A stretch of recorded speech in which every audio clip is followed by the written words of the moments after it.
Bayangkan sebuah planet yang mengembara di hamparan angkasa yang luas, tanpa terikat oleh bintang manapun, melayang melalui koridor-koridor gelap galaksi. Ini disebut planet-planet nakal. Penelitian terbaru kami telah menunjukkan kemungkinan bahwa tata surya kita dapat menangkap pengembara antar bintang tersebut, mengintegrasikan mereka ke dalam keluarga kosmik kita. Pengungkapan ini membuka jalan baru untuk menjelajahi misteri lingkungan galaksi kita. Dalam video ini, kita akan membahas bagaimana planet-planet nakal dapat ditangkap oleh tata surya kita, mengapa penemuan ini begitu penting, ilmu di baliknya, dan apa artinya bagi pemahaman kita tentang alam semesta. Konsep tata surya kita yang menangkap planet nakal bergantung pada interaksi gravitasi yang kompleks.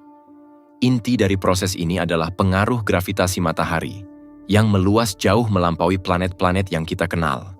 Jangkauan gravitasi ini dikombinasikan dengan medan gravitasi galaksi Bima Sakti, menciptakan wilayah-wilayah di ruang angkasa tempat penangkapan objek-objek antar bintang menjadi memungkinkan.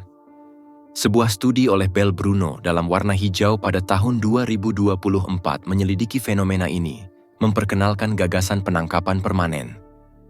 Dalam konteks ini, sebuah planet nakal yang memasuki tata surya dapat terikat secara gravitasi ke matahari tanpa perlu tabrakan dramatis atau pertemuan dekat dengan planet lain. Sebaliknya, gabungan gaya gravitasi matahari dan galaksi dapat secara bertahap mengubah lintasan planet nakal, mengarahkannya ke orbit yang stabil di sekitar matahari. Proses ini terkait erat dengan konsep ruang fase, kerangka matematika yang mewakili semua kemungkinan keadaan suatu sistem. Dalam mekanika langit, ruang fase mencakup variabel seperti posisi dan momentum, yang memungkinkan para ilmuwan untuk memprediksi perilaku objek di bawah berbagai gaya. Studi ini mengidentifikasi wilayah tertentu dalam ruang fase ini, di mana kondisinya tepat bagi planet nakal untuk bertransisi dari keadaan tidak terikat ke orbit terikat di sekitar matahari. Menariknya, wilayah penangkapan ini tidak seragam. Wilayah penangkapan ini memperlihatkan struktur fraktal yang dicirikan oleh pola yang kompleks dan berulang sendiri. Sifat fraktal ini menyiratkan bahwa jalur yang mengarah pada penangkapan planet nakal itu rumit, dengan banyak akar potensial tergantung pada kondisi awal objek yang masuk. Memahami bagaimana planet nakal dapat ditangkap menginformasikan pencarian kita terhadap objek semacam itu di dalam tata surya kita. Hal ini menunjukkan bahwa beberapa benda jauh yang belum dipetakan yang mengorbit matahari mungkin tidak terbentuk di sini, tetapi malah diadopsi dari medium antar bintang, yang menawarkan pandangan unik ke dalam sistem planet di luar sistem kita. Gagasan bahwa tata surya kita mungkin telah menangkap objek antar bintang bukan sekadar teori, ada bukti kuat yang mendukungnya. Penemuan Oumuamua pada tahun 2017 dan EIII/Borisov pada tahun 2019 merupakan terobosan, karena keduanya merupakan objek antar bintang pertama yang dikonfirmasi melewati lingkungan kosmik kita. Oumuamua yang ditemukan pada bulan Oktober 2017 mengejutkan para ilmuwan dengan fitur-fiturnya yang tidak biasa.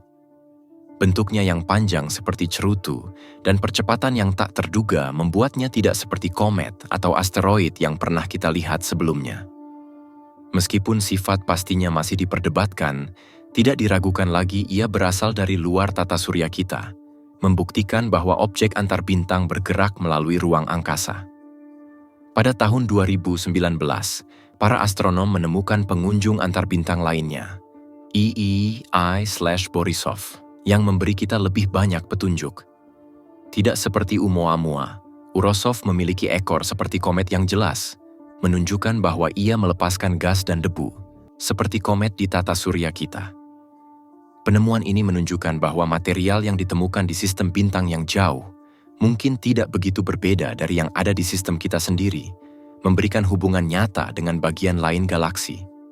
Beberapa ilmuwan percaya bahwa objek tertentu yang sudah ada dalam tata surya kita mungkin berasal dari luar angkasa. Misalnya, centaur berkecenderungan tinggi, benda kecil yang mengorbit antara Jupiter dan Neptunus, memiliki orbit yang tidak biasa, yang tidak sesuai dengan objek tata surya pada umumnya. Hal ini mengarah pada gagasan bahwa benda-benda tersebut bisa jadi adalah objek antar bintang yang ditangkap oleh gravitasi matahari, yang sekarang menjadi bagian permanen dari tata surya kita.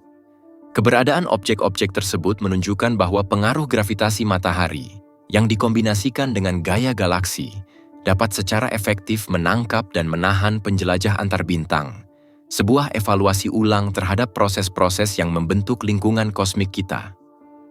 Observatorium Rubin Virac siap untuk merevolusi kemampuan deteksi kita.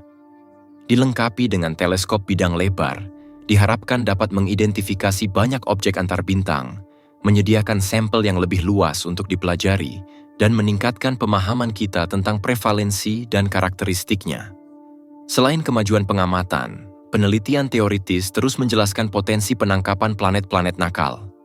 Simulasi menunjukkan bahwa selama tahap-tahap awal pembentukan tata surya, interaksi dengan sistem bintang lain dapat menyebabkan pertukaran dan penangkapan benda-benda planet.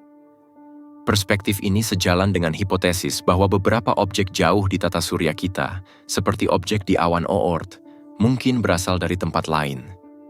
Lebih jauh lagi, misi seperti teleskop luar angkasa Nancy Grace Roman milik NASA yang akan datang diantisipasi untuk mendeteksi planet yang mengambang bebas.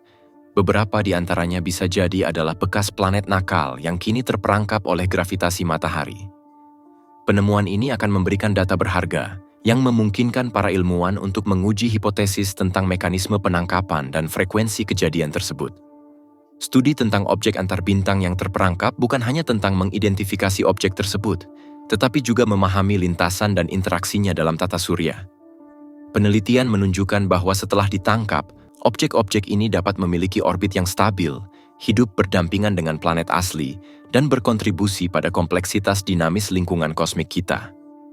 Pentingnya studi ini meluas ke pencarian yang lebih luas untuk memahami pembentukan dan migrasi planet.